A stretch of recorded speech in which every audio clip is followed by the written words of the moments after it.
Hello, I'm Dr. Gloria Horsley. And I'm her daughter, Dr. Heidi Horsley.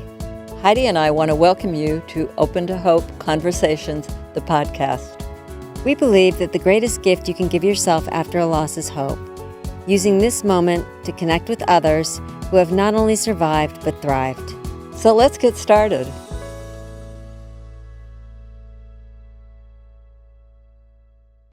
Welcome to the Open to Hope Show. I'm your host, Dr. Heidi Horsley, and I am here today with my guest, Dr. John Duffy. Hello, John. Hi, Heidi. How are you? Good. So I am so excited to have you here because you are honestly what I think is the leading expert on teens in America and all over the world today. I think you are the leading expert, and I love what you are saying out there about teens. That means the world to me. Thank you so much. Really. Your message is positive. It struck such a chord with me. I have a teenager, so I really identify with a lot of the stuff that you said. And we're going to be talking a lot today about teens and grief. And I want to tell everybody about your book, which is called Parenting the New Teen in the Age of Anxiety. Here it is. It is a must read for anyone that lives with a teen, knows the teen, or works with a teen. John is a nationally known speaker and media expert. He is constantly in the news. He's constantly on television. I know you're on the Steve Harvey show often as their expert. Yeah. So, and you also, in your spare time, have a private practice in the Chicago area, and you host 2 podcasts, which I listen to. I love them. So please download those. One of them is with his wonderful wife, Julie Duffy, and that is called Better. And the other podcast is with Heidi Stevens, and she works with the Chicago Tribune. Correct. Very good. And that one is called On Purpose. Exactly. So get those and get John's book. So, and the other thing I wanted to say is that John is a bereaved sibling as well. And his brother Tom died by suicide in 2001. Yes. So I'd like to start out today, John, asking you about how you got into this field and asking you a little bit about your story with Tom and if that has had any influence in what you do today. It absolutely does. So my brother Tom, who's my younger brother by a couple of years, he suffered from a number of things. He carried every psychiatric diagnosis you can think of, but really, and I think you'll understand this, I always pare it down to Tom kind of died of a broken heart in a lot of ways, and he carried that for a lot of his life. And so when I went into this field, was pretty close to the time Tom died. My plan was I'm going to make a fortune working with high-functioning adults. This is going to be a trouble-free career, nice and easy. And then I realized after he died by suicide, I want to work with young people, and I want to kind of honor his life by helping people get heard, having their uniqueness acknowledged instead of vilified, and really lifting them up, lifting young people up so that they feel the will to live. And an awful lot of young people today, more than ever, they're not necessarily overtly suicidal, but I've heard so many kids, Heidi, say to me, I don't care whether I live or die. I don't care if I wake up tomorrow morning. So I'm not going to do anything overtly, but I don't feel a lot of hope either. Yeah, and that really scares me. And I know that your brother struggled with that as a teen, and I know he was an artist, and he was this really creative kid, and he felt like there wasn't enough validation for what he was doing and for his path. And that's why I like your message. You're there in your book saying, look, these teens now, our teens out there, they're living in a very stressful world. Yes. We need to be here as parents supporting them and as an anchor, not creating more punitive judgment, et cetera, in their lives because they already have that. And we need to know that they're carrying a burden around all the time. You know, just being a teen now is grit. It is resilience. Just making it through your teenage days is pretty difficult. And so we can honor the fact that our kids are making it through, even though a lot of them suffer anxiety. Most all of them suffer some anxiety, some depression.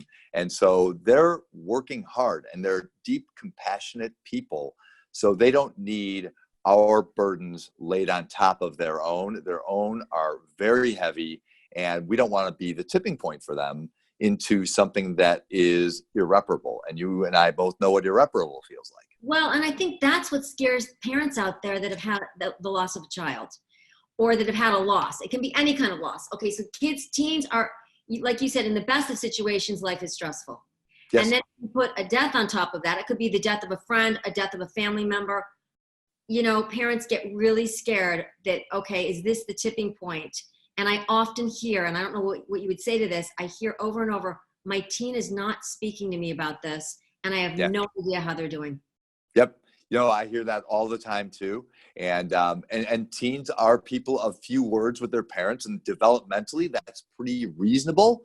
But it is frightening for a lot of parents because, and not many kids now aren't exposed to suicide in some way, right? You know, there are big schools around, all surrounding me. I've spoken to a few high schools recently since the book was published, and at every single one, there's been a note somebody's made that, you know, like, oh, we had somebody who took their life here last year or this year or the year before. And so kids know this is happening, and parents know their kids know. And yet, and so their anxiety level goes up even higher, and kids kind of keep their parents at arm's length about that. So as parents, we wonder, how do I get through to my child about any of this? How do I get them to listen to me?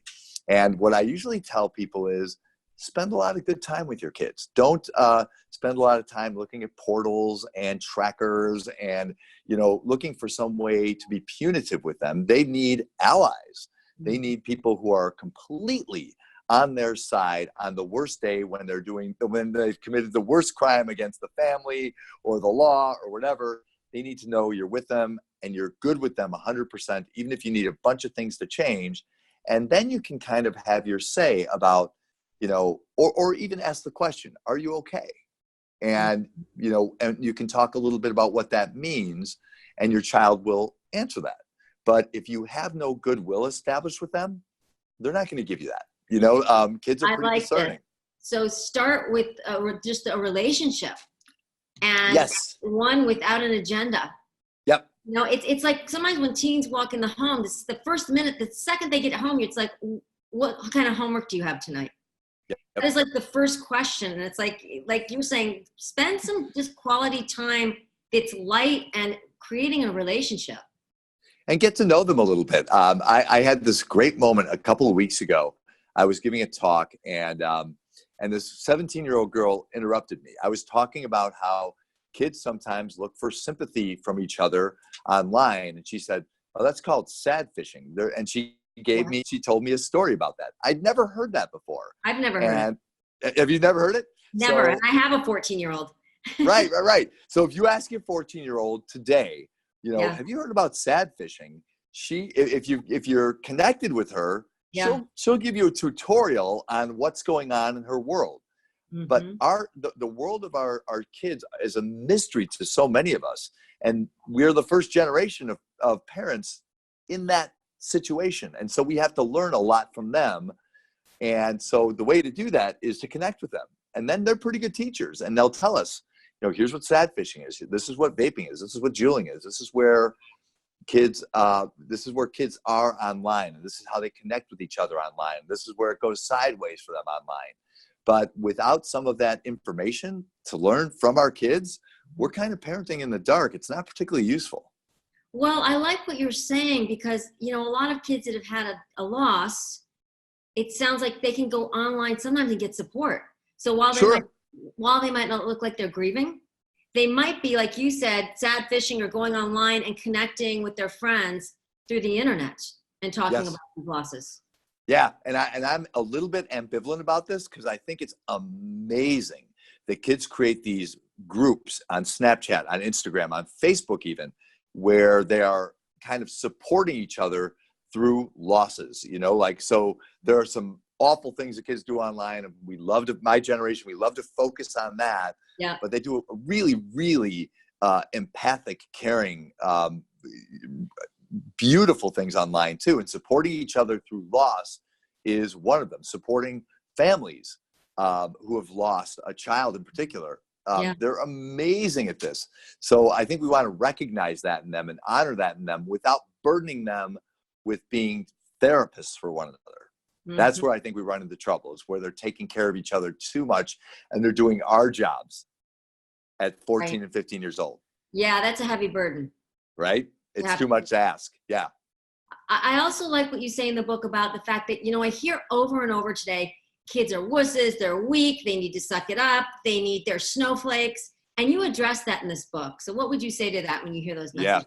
Yeah. I was asked that recently on TV, and I kind of snapped a little bit. I love it. Because the truth of the matter is these kids are not wusses. They're really strong. They're really powerful. They're deeply thoughtful.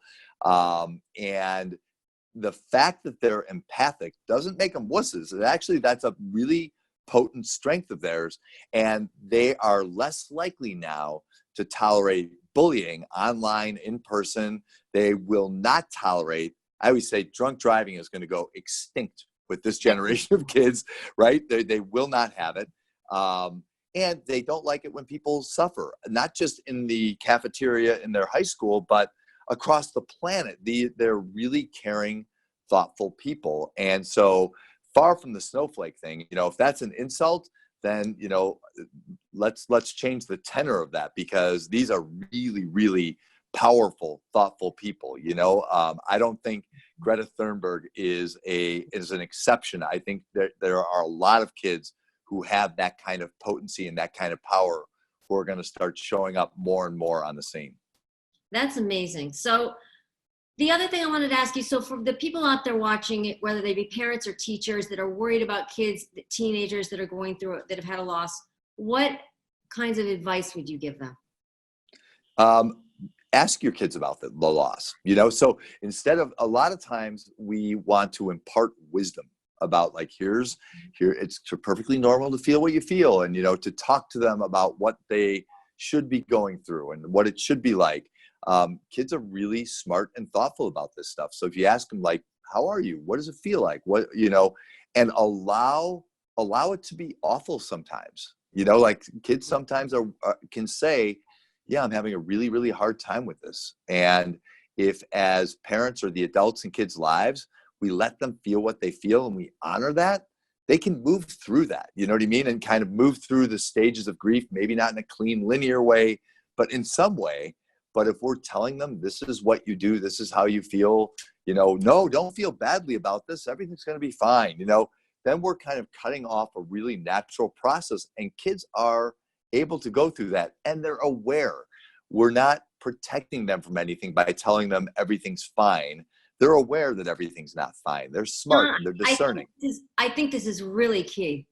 I think it's one of the hardest things that parents can do, and one of the most important. Like you're saying, you need to acknowledge and validate what is going on rather than rushing to fix it and saying it's going to be fine, it's okay. Because kids are like, no, you're not hearing me. It's not okay right now. I need you to listen. So I think that's before you rush into, okay, let's talk about options and what we can do. No, and I love the way you put it. You're not hearing me right now.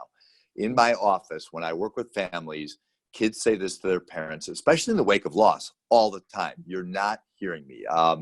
I worked about a year and a half ago with a boy who lost a friend of his and to suicide. And his parents were like, well, you're fine. And he was in a lot of pain. So he's resting in peace. And he's like, no, Mom, this is not okay. This is awful. I'm so upset that this happened.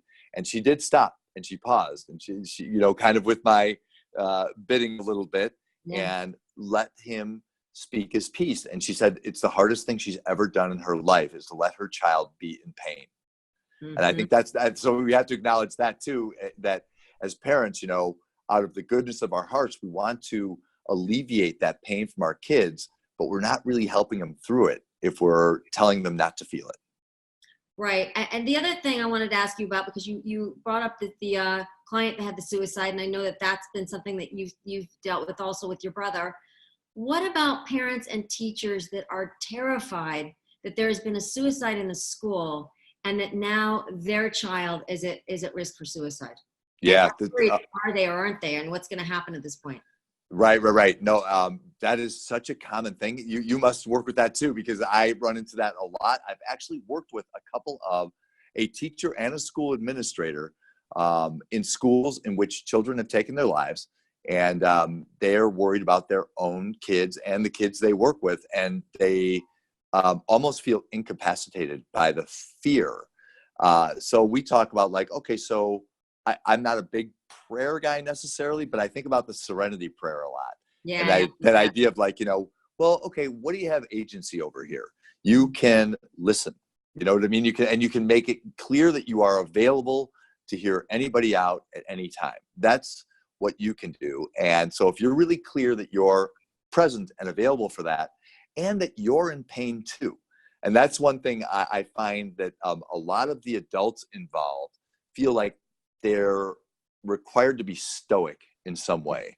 And I think the more they model that it's okay to feel the pain, kids will rise to that and recognize like, okay, well, if you're upset, if I see you in the hallway and you're saying that it's a tough day for me, I think it's okay as administrators, teachers to say, this is really hard for me too. There's a big myth out there in the world that if we bring up suicide or bring up the topic, that it's going to cause somebody to take their life. This is a lot of parents in particular are fearful about this. Like, let's not talk about this. I've been coached like, hey, if we can avoid talking about the suicide, in the family one time, it's like, no, that's not what we're going to do here, because the more we make this taboo and something we can't talk about, the more your child's just carrying around his or her feelings.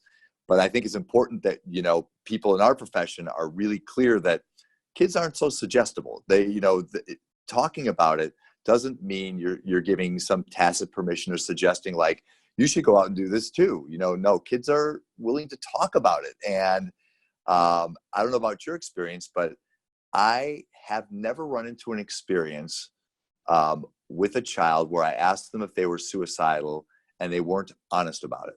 That doesn't mean that some kids didn't say, yes, I am. I'm suicidal and I have a plan and I have, I know exactly what I'm going to do and today's the day. And then, we know what actions to take. And you realize their goal isn't to die necessarily, it's to end the pain that kind of is sitting in the fog with them right here, right now. And they're reaching out for a little help there, a lot of help actually. I would encourage parents to talk openly about the surviving teens, about their fears, and that might feel unusual, but I think it's okay to say like, I'm really worried about the impact that this is going to have on you. I don't want to lose you too. And it's not about me. I want you to have a fulfilling life, so I want you to be able to talk to me whenever you need to, even if it's not what I want to hear, even if it's the hardest thing I'm ever going to hear, even if you tell me you feel this way too, I want to know that, so I think the main thing we need to do as parents is make ourselves available and make sure that we are as healthy as we can be in the wake of that kind of loss as well. And part of it is there's some utility to having lost a sibling myself, I find, because when I work with somebody, a bereaved sibling, I can say like, I lost my brother almost 20 years ago.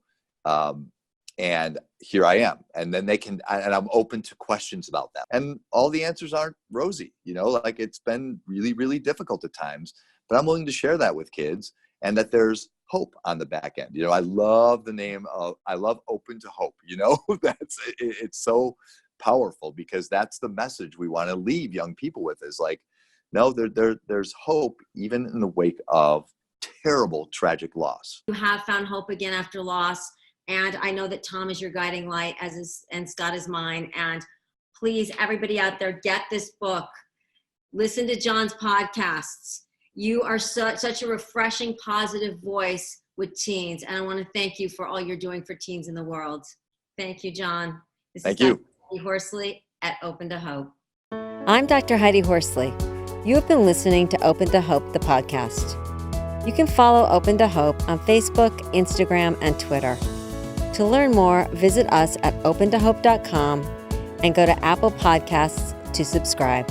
I'm Dr. Gloria Horsley. Join us again next week for another Open to Hope conversation. where we invite you to lean on our hope until you find your own.